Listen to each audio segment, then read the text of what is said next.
Hello दोस्तों, हमारे channel VS online tips में आप सभी लोगों का एक बार फिर से बहुत बहुत स्वागत है।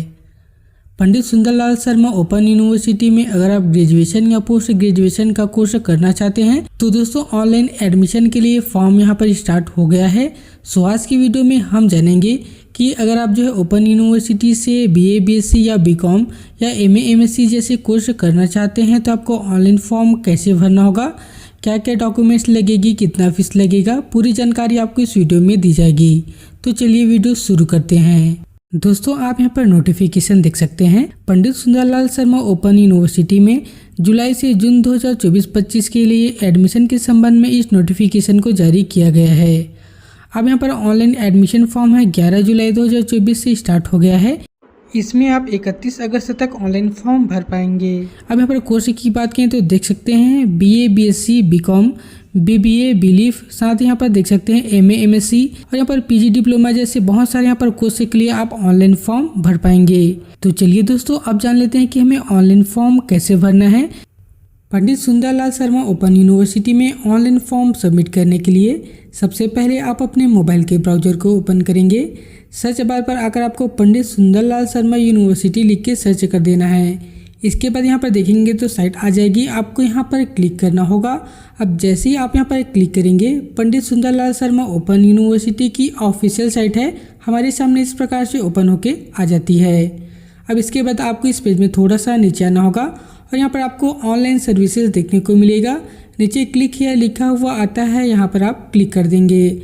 अब जैसे ही आप यहाँ पर क्लिक कर देंगे तो देख सकते हैं जितने भी यहाँ पर एडमिशन का प्रोसेस चल रहा है सभी के कोर्स के बारे में यहाँ पर बताया गया है। अब यहाँ पर देखेंगे तो ओल्ड कोर्स और न्यू कोर्स दोनों के लिए यहाँ पर फॉर्म भर सकते हैं। इसके साथ ही अगर चाहते हैं तो आप एमबीए के लिए भी यहाँ पर फॉर्म भर सकते हैं। वहीं यहाँ पर पीजीडीसी के लिए भी ऑनलाइन फॉर्म भराया जा रहा है। दोस्तों आज की वीडियो में हम जो है यूजी और पीजी के ऑनलाइन फॉर्म के बारे में बताने वाले हैं। तो यहाँ पर देख सकते हैं, यहाँ पर स्टार्टिंग डेट देखेंगे तो 11 जुलाई से आपका फॉर्म यहाँ पर शुरू हो रहा है।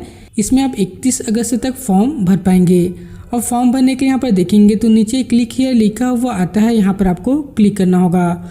अब जैसे ही यहाँ पर क्लिक करेंगे तो सबसे पहले यहाँ पर लॉगिन करने के लिए कहा जाता है। दोस्तों अगर आपने पहले भी यहाँ पर अकाउंट बना रखा है तो यहाँ पर आप अपना मोबाइल नंबर और पासवर्ड डालकर आप लॉगिन के बटन पर क्लिक करके फॉर्म को सबमिट कर सकते हैं। अगर दोस्तों आप पहली बार फॉर्म भर रहे हैं तो यहाँ पर नीचे देखेंगे तो साइन अप लिखा हुआ आता है, यहाँ पर आपको क्लिक करना होगा। अब जैसे यहाँ पर क्लिक करेंगे तो सबसे पहले यहाँ पर आपका मोबाइल नंबर मांगा जाता है, तो यहाँ पर आप अपना मोबाइल नंबर लिख देंगे। के बाद आप यहाँ पर दोबारा मोबाइल नंबर डाल के कन्फर्म कर लेंगे। इसके बाद नीचे आपसे पासवर्ड मांगा जाता है, तो यहाँ पर आप अपने हिसाब से पासवर्ड बना लेंगे और दोबारा उस पासवर्ड को नीचे डालकर आपको कंफर्म कर लेना। अब दोस्तों इसके बाद आप यहाँ पर देखेंगे तो आपसे कुछ सिक्योरिटी क्वेश्चन पूछा जाता है। इस क्वेश्चन में से कोई भी क्वेश्चन को आपको यहाँ से सिलेक्ट कर लेना होगा और उस क्वेश्चन को अपने हिसाब से नीचे आपको आंसर लिख देना है। इसके बाद जो बगल में कैप्चा कोड है उसको आपको फिल करना होगा और नीचे रजिस्टर लिखा हुआ आता है, यहाँ पर आप क्लिक करेंगे। अब जैसे आप यहाँ पर क्लिक करेंगे दोस्तों आपका रजिस्ट्रेशन है यहाँ पर हो जाएगा। अब आपने जो मोबाइल नंबर दिया हुआ है उस मोबाइल नंबर को यहाँ पर डालेंगे। आपने जो भी पासवर्ड बनाए होंगे उस पासवर्ड को डालेंगे, कैप्चा कोड फिल करेंगे और लॉगिन के ऑप्शन पर आपको क्लिक करना होगा। अब जैसे ही आप लॉगिन के ऑप्शन पर क्लिक करेंगे आपका प्रोफाइल है कुछ इस प्रकार से लॉगिन हो जाता है। अब यहाँ पर देखेंगे तो सबसे पहले नोटिफिकेशन बताया गया है कि दोस्तों फॉर्म भरते समय आपको एबीसी आईडी की ज़रूरत पड़ेगी। अगर आपने अभी तक एबीसी आईडी नहीं बनाया है तो आप अपने मोबाइल से एबीसी आईडी कैसे बनाएंगे इस बारे में हमने पूरा कंप्लीट वीडियो बना रखा है। वीडियो का लिंक आई बटन और डिस्क्रिप्शन पे दे देंगे। सबसे पहले आप जाकर उस वीडियो को देख लीजिए और एबीसी आईडी बना लीजिए। इसके बाद यहाँ पर देखेंगे तो और यहाँ पर इन्फॉर्मेशन दिया गया है, ये सारे इन्फॉर्मेशन आपको पढ़ लेना होगा। अब आपको ऑनलाइन फॉर्म फिल करने के लिए यहाँ पर ऊपर आएंगे और यहाँ पर देखेंगे तो अपडेट प्रोफाइल लिखा हुआ आता है, यहाँ पर क्लिक करेंगे। जैसे ही आप यहाँ पर क्लिक करेंगे हमारे सामने इस प्रकार से जो प्रोफाइल का पेज है आ जाएगा। अब दोस्तों यहाँ पर प्रोफाइल में देखेंगे तो सबसे पहले आपको यहाँ पर टाइटल सेलेक्ट करना है। यहाँ पर क्लिक करेंगे तो श्री, श्रीमती या कुमारी जो भी आपके नाम के सामने आप टाइटल देना चाहते हैं उसको आपको यहाँ से सिलेक्ट कर लेना होगा। नीचे देखेंगे तो अभ्यर्थी का यहाँ पर नाम अंग्रेजी में लिखा हुआ आता है, तो यहाँ पर आपका अपना पूरा नाम है कैपिटल लेटर में लिख देना होगा। इसके बाद नीचे जो है पिता या पति से संबंध पूछा जाता है, तो अगर आप पिता का नाम देना चाहते हैं तो पिता पर क्लिक करेंगे, पति का नाम देना चाहते हैं तो यहाँ पर आपको पति के ऑप्शन पर क्लिक करना होगा। अब दोस्तों यहाँ पर आप देखेंगे तो पिता या पति का नाम अंग्रेजी में लिखा हुआ आता है। तो अगर आपने पति सिलेक्ट किया होगा तो पति का नाम लिखेंगे, पिता सिलेक्ट किया होगा तो यहाँ पर आपको अपना फादर्स नेम लिख देना होगा। उसके बाद नीचे देखेंगे तो माता का नाम अंग्रेजी में लिखा हुआ आता है, तो यहाँ पर आप अपना मदर्स नेम लिख देंगे। अब यहाँ पर देखेंगे तो अभ्यर्थी का नाम हिंदी में लिखा हुआ आ रहा है, तो यहाँ पर आपको अपना पूरा नाम हिंदी में लिखना होगा। अब हिंदी में लिखने के लिए आप अपने टाइपिंग के सेटिंग पर जाकर इसे जो है हिंदी को सिलेक्ट कर लेंगे और इस प्रकार से जो भी आप यहाँ पर इंग्लिश में लिखेंगे ऑटोमेटिक यहाँ पर हिंदी पे आ जाएगा। उसी प्रकार से यहाँ पर आप अपने पिता या पति का नाम और माता का नाम यहाँ पर आपको हिंदी में टाइप करके लिख लेना होगा। अब नीचे देखेंगे तो आपसे यहाँ पर डेट ऑफ बर्थ मांगा जाता है। अब यहाँ पर क्लिक करेंगे तो हमारे सामने यहाँ पर कैलेंडर ओपन हो जाता है। अब इस कैलेंडर से सबसे पहले आप अपना जो है डेट ऑफ बर्थ के ईयर को सिलेक्ट करेंगे, मंथ को सिलेक्ट करेंगे और डे को सिलेक्ट कर लेंगे। इस प्रकार से आपका डेट ऑफ बर्थ है यहाँ पर फिल होके आ जाता है। अब नीचे आपसे यहाँ पर जेंडर पूछा जा रहा है, मेल है या फीमेल है, उसको आपको यहाँ से सिलेक्ट कर लेना होगा। नीचे आपसे कैटेगरी पूछी जा रही है, तो यहाँ पर दिखेंगे तो SC ST OBC जनरल, जो भी आपकी कैटेगरी है यहाँ से आपको अपना कैटेगरी है उसे सिलेक्ट कर लेना होगा।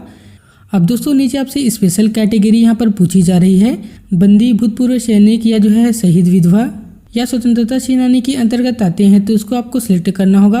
अगर आप इनमें से कोई भी नहीं है तो यहाँ पर आपको नॉट एप्लीकेबल पर क्लिक करना होगा। अब यहाँ पर नीचे NCC के बारे में पूछा जा रहा है, तो दोस्तों अगर आप जो है खेलकूद जैसे NCC या NSS में आपने भाग लिया होगा तो उस कंडीशन में कौन से आपके पास सर्टिफिकेट है, A सर्टिफिकेट है, B सर्टिफिकेट है या NCC या NSS का सर्टिफिकेट है, उसको आपको सिलेक्ट करना होगा। अगर आपके पास ऐसा कोई भी सर्टिफिकेट नहीं है तो यहाँ पर आपको नॉट एप्लीकेबल पर क्लिक करना है। इसके बाद नीचे रोजगार की स्थिति पूछी जा रही है। सो दोस्तों अगर आप जो है एम्प्लॉय हैं तो यहाँ पर आपको एम्प्लॉयड पर क्लिक करना होगा। अगर आप जो है सेल्फ एम्प्लॉयड हैं तो यहाँ पर आपको सेल्फ एम्प्लॉयड पर क्लिक करना है। वहीं दोस्तों अगर आप जो है अभी कुछ भी नहीं करते तो आप बेरोजगार हैं तो यहाँ पर जो है अनएम्प्लॉयड पर आपको क्लिक करना होगा। अब आपसे नीचे वैवाहिक स्थिति पूछी जा रही है। अगर आपका विवाह हो गया होगा तो मैरिड पर क्लिक करेंगे, अभी विवाह नहीं हुआ है तो आपको अनमैरिड पर क्लिक करना है। अब यहाँ पर आपसे एरिया पूछा जा रहा है कि आप कौन से एरिया से आते हैं, ग्रामीण एरिया से आते हैं या शहरी एरिया से आते हैं, उसको आपको सिलेक्ट करना होगा। अब यहाँ पर आपसे राष्ट्रीयता पूछी जा रही है, तो यहाँ पर क्लिक करके अगर आप भारतीय हैं तो यहाँ पर भारतीय पर क्लिक करना है। नीचे आपसे यहाँ पर धर्म पूछा जा रहा है, हिंदू, मुस्लिम, सिख, ईसाई, जो भी आपकी धर्म होगी यहाँ से आपको अपना धर्म सिलेक्ट कर लेना होगा। अब यहाँ पर पूछा जा रहा है कि क्या आप अल्पसंख्यक के अंतर्गत आते हैं, तो दोस्तों अगर आप अल्पसंख्यक के अंतर्गत आते होंगे तो यस पर क्लिक करेंगे, नहीं आते होंगे तो यहाँ पर आपको नहीं पर क्लिक करना होगा। अब यहाँ पर पूछा जा रहा है कि क्या आप जो शारीरिक रूप से विकलांग हैं। अगर दोस्तों आप शारीरिक रूप से विकलांग होंगे तो हाँ पर क्लिक करेंगे, नहीं होंगे तो यहाँ पर आपको नहीं पर क्लिक करना होगा। अब दोस्तों अगर आपके पास जो है APL या BPL जैसे कार्ड होगा, अगर आप जो है आर्थिक रूप से कमजोर वर्ग के अंतर्गत आते होंगे तो यहाँ पर यस पर क्लिक करेंगे, नहीं आते हैं तो यहाँ पर आपको नहीं पर क्लिक करना होगा। अब नीचे आपसे आधार कार्ड का नंबर मांगा जाता है, तो यहाँ पर आप अपना आधार कार्ड का नंबर लिख दीजिए। इसके बाद नीचे आपसे ईमेल आईडी मांगी जाती है, तो यहाँ पर आप अपना ईमेल आईडी डालना है। और नीचे आपको यहाँ पर ABC आईडी मांगा जाता है, तो हमने पहले ही बताया था कि आपको पहले ABC आईडी बना लेना है। ABC आईडी कैसे बनाएंगे इस बारे में हमने पूरा कंप्लीट वीडियो बना रखा है। ABC आईडी बना लेने के बाद उस ABC आईडी को यहाँ पर आपको एंटर कर लेना होगा। अब नीचे आएंगे तो यहाँ से आपकी स्थायी पता यहाँ पर पूछा जा रहा है, तो यहाँ पर जो भी पता डालेंगे आपको केवल जो है इंग्लिश के कैपिटल लेटर का ही यूज़ करना होगा। सबसे पहले एड्रेस लाइन में आपको यहाँ पर अपने एरिया का नाम, यहाँ पर आसपास के पता लिखेंगे। पोस्ट ऑफिस यानी आपका पोस्ट ऑफिस कौन सा आता है उस जगह को लिखेंगे। डिस्ट्रिक्ट यहाँ से आपको अपना जो है जिला सिलेक्ट कर लेना होगा कि आप कौन से ज़िले में रहते हैं। इसके बाद यहाँ से आपको अपना स्टेट यानी राज्य सिलेक्ट करना होगा। नीचे आपको पिन कोड डाल देना है। इसके बाद यहाँ पर देखेंगे तो पत्राचार का अलग पता मांगा जाता है। दोस्तों अगर आपका स्थायी पता और पत्राचार का पता दोनों सेम है तो यहाँ पर इस बॉक्स पर आपको टिक करना होगा। यहाँ पर जो एड्रेस है ऑटोमेटिक यहाँ पर फिल होके आ जाता है। अब यहाँ पर नीचे आएंगे और नीचे अपडेट लिखा हुआ आता है, यहाँ पर आपको क्लिक करना होगा और ओके के बटन पर क्लिक करेंगे तो इस प्रकार से आपका प्रोफाइल है यहाँ पर अपडेट हो जाता है। इसके बाद दोस्तों आप यहाँ पर देखेंगे तो सेकेंड स्टेप में हमें फ़ोटो और सिग्नेचर अपलोड करने के लिए यहाँ पर कहा जाता है। अब यहाँ पर नीचे आएंगे तो सबसे पहले फ़ोटोग्राफ्स को यहाँ पर आपको सिलेक्ट करना होता है। सिलेक्ट करने से पहले आप अपने फ़ोटोग्राफ्स को रिसाइज कर लेंगे, यानी कि आपकी फ़ोटोग्राफ्स की साइज़ है 200 KB से नीचे होनी चाहिए। सबसे पहले फ़ोटोग्राफ्स अपलोड करने के लिए यहाँ पर देखेंगे तो चूज़ फ़ोटोग्राफ्स लिखा हुआ आता है, यहाँ पर आपको क्लिक करना होगा। चूज़ फाइल पर क्लिक करना है और आप अपने जो मोबाइल के फाइल में जाकर फ़ोटो को सिलेक्ट कर लेंगे। इसके बाद बगल में अपलोड लिखा हुआ आता है, यहाँ पर आपको क्लिक करके फ़ोटोग्राफ्स को अपलोड कर लेना होगा। उसी प्रकार से दोस्तों यहाँ पर आपको सिग्नेचर भी अपलोड करना है। सिग्नेचर अपलोड करने के लिए चूज सिग्नेचर पर जाएंगे, सिग्नेचर को सिलेक्ट करेंगे और अपलोड के बटन पर क्लिक करेंगे तो आपका सिग्नेचर है यहाँ से अपलोड होके आ जाएगा। अब दोस्तों नीचे देखेंगे तो यहाँ पर कास्ट सर्टिफिकेट अपलोड करने के लिए कहा जाता है। तो अगर आप जो SC ST या OBC कैंडिडेट हैं तो यहाँ पर आपको अपना कास्ट सर्टिफिकेट है उसे अपलोड करना होगा। अब दोस्तों यहाँ पर सर्टिफिकेट अपलोड करने के लिए सर्टिफिकेट की साइज यहाँ पर 200 KB से कम आपको रखनी है। अब सर्टिफिकेट अपलोड करने के लिए चूज फाइल पर क्लिक करेंगे। मोबाइल के फाइल में जाकर आपको सर्टिफिकेट को सिलेक्ट कर लेना होगा और यहाँ पर अपलोड के बटन पर क्लिक करेंगे तो इस प्रकार से आपका सर्टिफिकेट है यहाँ पर अपलोड हो जाता है। अब दोस्तों इसके बाद देखेंगे तो यहाँ पर देख सकते हैं एड ओल्ड कोर्स और एड न्यू कोर्स, दो ऑप्शन यहाँ पर दिया गया है। तो अगर आप पुराने छात्र हैं तो उस कंडीशन में आपको एड ओल्ड कोर्स पर क्लिक करना होगा। अगर आप अभी नए कोर्स में एडमिशन ले रहे हैं तो यहाँ पर देखेंगे तो एड न्यू कोर्स लिखा हुआ आएगा, तो यहाँ पर आपको क्लिक करना होगा। अब जैसे दोस्तों यहाँ पर क्लिक करेंगे हमारे सामने इस प्रकार से कोर्स के बारे में सबसे पहले पूरा डिटेल पूछा जाता है। तो सबसे पहले यहाँ पर कोर्स लिखा हुआ आता है, यहाँ पर आपको क्लिक करना होगा और आप कौन से कोर्स करना चाहते हैं उस कोर्स को सिलेक्ट करेंगे। जैसे कि आप यहाँ पर क्लिक करेंगे तो देख सकते हैं BA BSc BCom MA MSc MCom, साथ ही यहाँ पर जो है सभी अलग अलग कोर्सेज का नाम है। तो आपको जिस कोर्स में एडमिशन लेना होगा उस कोर्स को आपको यहाँ से सिलेक्ट कर लेना है। इसके बाद आप यहाँ पर देखेंगे तो उस कोर्स में कौन कौन से ब्रांच आते हैं उसके यहाँ पर पूरी लिस्ट दी गई है। जैसे कि यहाँ पर देखेंगे तो BSc में यहाँ पर जो है केवल मैथ्स ब्रांच दिया गया है, तो यहाँ पर आपको क्लिक करना होगा। अगर आप अदर सब्जेक्ट चूज करते हैं तो यहाँ पर आपको ब्रांच अलग अलग दिखाई देने लगेंगे। इसके बाद आप यहाँ पर देखेंगे तो नीचे सबमिट के ऑप्शन है, यहाँ पर आपको क्लिक करना होगा और यहाँ पर यस के ऑप्शन पर क्लिक करेंगे तो आपको इस प्रकार से कोर्स है ऐड होके आ जाता है। अगर दोस्तों आप अपना कोर्स चेंज करना चाहते हैं तो नीचे एडिट के ऑप्शन पर क्लिक करके आप अपना कोर्स को अभी भी चेंज करा सकते हैं। कोर्स सिलेक्ट हो जाने के बाद यहाँ पर देखेंगे तो ऊपर आपको लॉक का यहाँ पर एक ऑप्शन दिया गया है, तो सिंपली आपको यहाँ पर क्लिक करना होगा। जैसे ही आप यहाँ पर क्लिक करेंगे तो देख सकते हैं आपका कोर्स यहाँ पर लॉक हो जाएगा और इस प्रकार से जो है एक्टिवेट हो जाएगा। अब आपको इस पेज में नीचे आना होगा और यहाँ पर देखेंगे तो क्लिक हियर टू कंटिन्यू लिखा हुआ आता है, यहाँ पर आपको क्लिक करना है। जैसे यहाँ पर क्लिक करेंगे तो देख सकते हैं हमारे सामने इस प्रकार से कोर्स को अपडेट करने के लिए यहाँ पर कहा जाता है। तो उस कोर्स में कौन कौन से सब्जेक्ट आते हैं उसको आपको यहाँ पर अपडेट कर लेना होगा। अब अपडेट करने के लिए यहाँ पर बगल में अपडेट लिखा हुआ आता है, यहाँ पर आपको क्लिक करना है। इसके बाद दोस्तों यहाँ पर देखेंगे तो जो भी ऑप्शनल सब्जेक्ट रहेगा वो सभी सब्जेक्ट के नाम यहाँ पर आ जाएंगे। तो आप अपने कोर्स के हिसाब से जो भी ऑप्शनल सब्जेक्ट लेना चाहते हैं उसको आपको सिलेक्ट कर लेना है। इसके बाद नीचे अपडेट लिखा हुआ आएगा, यहाँ पर आपको क्लिक करना होगा। इस प्रकार से आपका कोर्स है यहाँ पर अपडेट होके आ जाता है। अब यहाँ पर दोस्तों आपको नीचे बैक के बटन है, यहाँ पर आपको क्लिक करना है। अब दोस्तों यहाँ पर देखेंगे तो सेकंड नंबर पर यहाँ पर देख सकते हैं आपको मीडियम सेलेक्ट करना होगा, तो यहाँ पर अपडेट के बटन पर क्लिक करेंगे। अब यहाँ पर आपको जो है परीक्षा का माध्यम यानी जो है किस माध्यम में आप एग्जाम देना चाहते हैं उसको आपको सिलेक्ट करना है। अगर आप हिंदी माध्यम से एग्जाम देना चाहते हैं तो हिंदी पर क्लिक करेंगे। इंग्लिश मीडियम में एग्जाम देना होगा तो आपको इंग्लिश पर क्लिक करना होगा। अब नीचे अपडेट लिखा हुआ आता है, यहाँ पर आपको क्लिक करना है। उसके बाद देखेंगे तो यहाँ पर आपको अपना सेंटर उससे सिलेक्ट करने के लिए कहा जाता है। अब यहाँ पर अपडेट के बटन पर क्लिक करेंगे तो सबसे पहले आप देख सकते हैं अध्ययन केंद्र का स्थान चुनना है। तो यहाँ पर क्लिक करेंगे तो आपको कौन से जो है आसपास के केंद्र को सिलेक्ट करना होगा, इस पूरी लिस्ट में से आपको सिलेक्ट कर लेना है।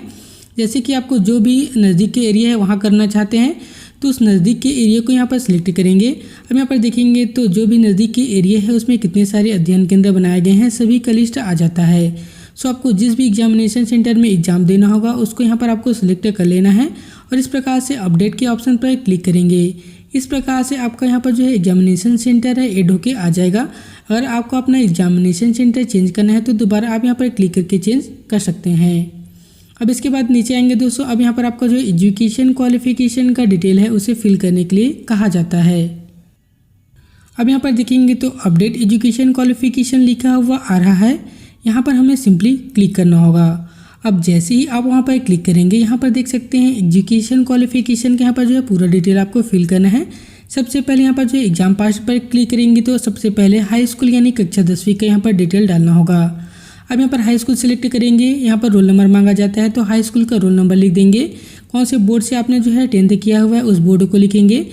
दोस्तों अगर आप छत्तीसगढ़ बोर्ड से यहाँ पर 10th किए हुए हैं तो सीजी बोर्ड रायपुर लिखेंगे। सीबीएसई से किए हुए हैं तो सीबीएसई बोर्ड दिल्ली लिखेंगे। यानी जिस बोर्ड से आपने 10th किया हुआ है उस बोर्ड का पूरा नाम यहाँ पर आपको लिखना होगा। ईयर आप पासिंग में कौन सी ईयर में पास आउट हैं उस ईयर को यहाँ पर आपको लिखना होगा। मार्क ऑफ 10 में आपको कितना नंबर प्राप्त हुआ है उसको यहाँ पर लिखेंगे। इसके बाद यहाँ पर आपको पूर्णांक लिखना होगा और यहाँ पर आपको अपना परसेंटेज है उसे लिख देना है। इस प्रकार से यहाँ पर जो 10th का डिटेल कंप्लीट हो जाता है। अब दोस्तों यहाँ पर सेकंड नंबर पर क्लिक करेंगे तो देख सकते हैं हायर सेकेंडरी स्कूल यानी कक्षा 12वीं का यहाँ पर डिटेल है उसको डालना है। सबसे पहले रोल नंबर डालेंगे, बोर्ड का नाम लिखेंगे, पासिंग ईयर लिखेंगे, प्राप्तांक लिखेंगे, पूर्णांक लिखेंगे और यहाँ पर परसेंटेज है उसे लिख देना होगा। अगर दोस्तों आप पीजी कोर्स में यहाँ पर फॉर्म भरे होंगे तो यहाँ पर आप अपने ग्रेजुएशन के भी डिटेल डालने का ऑप्शन आएगा। तो यहाँ पर आप अपना ग्रेजुएशन का भी पूरा डिटेल डाल पाएंगे। इसके बाद आपको अपना एजुकेशन डिटेल डालने के बाद नीचे अपडेट लिखा हुआ आता है, यहाँ पर आपको क्लिक करना होगा। अब जैसे ही आप यहाँ पर क्लिक करेंगे तो देख सकते हैं इस प्रकार से हमारा जो अगला स्टेप है आ गया है। अब दोस्तों हमें जो हाई स्कूल और हायर सेकेंडरी स्कूल का यहाँ पर सर्टिफिकेट है उसे अपलोड करना होगा। अगर आप पीजी के लिए फॉर्म भर रहे हैं तो यहाँ पर आप अपने जो ग्रेजुएशन के भी सर्टिफिकेट इस प्रकार से अपलोड करने के लिए यहाँ पर कहा जाएगा। तो सबसे पहले हाई स्कूल के सर्टिफिकेट को अपलोड करना है। तो यहाँ पर दिखेंगे तो सर्टिफिकेट की साइज़ यहाँ पर 200 KB के अंदर आपको रखनी होगी। अब यहाँ पर चूज़ फाइल पर क्लिक करेंगे। मोबाइल के फाइल में जाकर आपको सर्टिफिकेट को सिलेक्ट कर लेना होगा और अपलोड के बटन पर क्लिक करेंगे तो आपका सर्टिफिकेट है इस प्रकार से अपलोड होके आ जाएगा। उसी प्रकार से दोस्तों बारी बारी यहाँ पर हायर सेकेंडरी स्कूल और जो भी यहाँ पर ऑप्शंस आएगा वो सारे सर्टिफिकेट आपको अपलोड कर लेना है। सर्टिफिकेट अपलोड हो जाने के बाद आप यहाँ पर नीचे देखेंगे तो लिखा हुआ आ रहा है कि please check the left side bar for more services. अब आपको यहाँ पर ऊपर आना है और ऊपर देखेंगे तो 3 लाइन है, यहाँ पर आपको क्लिक करना होगा। अब जैसे आप यहाँ पर क्लिक करेंगे तो देख सकते हैं दोस्तों यहाँ पर बहुत सारे ऑप्शंस आ गए हैं। अब दोस्तों यहाँ पर देखेंगे तो अप्लाई फॉर फ्रेश एडमिशन लिखा हुआ आता है, तो यहाँ पर आपको क्लिक करना होगा। अब जैसे ही आप यहाँ पर क्लिक करेंगे तो यहाँ पर अप्लाई करने का ऑप्शन से आ गया है। अब अप्लाई एंड व्यू लिखा हुआ आता है, यहाँ पर आपको क्लिक करना होगा। अब जैसे ही दोस्तों यहाँ पर क्लिक करेंगे तो देख सकते हैं सबसे पहले यहाँ पर जो है क्रिएट न्यू एप्लीकेशंस लिखा हुआ आ रहा है। बगल में यहाँ पर क्लिक हियर लिखा हुआ आता है, तो यहाँ पर आपको क्लिक करना होगा। अब जैसे आप यहाँ पर क्लिक करेंगे और ओके के बटन पर क्लिक करेंगे तो इस प्रकार से स्टेटस से यहाँ पर राइट होके आ जाता है। इसके बाद यहाँ पर देख सकते हैं आपको सब्जेक्ट की पूरी लिस्ट दिखाई जाएगी। क्लिक हियर पर आपको क्लिक करना होगा और इस प्रकार से सारे सब्जेक्ट की यहाँ पर लिस्ट आ जाएंगे। तो ये सारे जितने सब्जेक्ट हैं सारे कंपलसरी सब्जेक्ट हैं, सभी का आपको एग्जाम देना होगा। इसके बाद नीचे आएंगे और सबमिट के बटन पर क्लिक करेंगे। इसके बाद यहाँ पर देखेंगे तो आपका यहाँ पर जो सेकेंड जो स्टेप है यहाँ पर कंप्लीट हो जाता है। अब दोस्तों आपको यहाँ पर जो व्यू एप्लीकेशंस लिखा हुआ आता है, यहाँ पर हमें क्लिक करना है। अब जैसे हम यहाँ पर क्लिक करेंगे तो हमारे सामने इस प्रकार से फॉर्म का पूरा प्रीव्यू है आ जाएगा।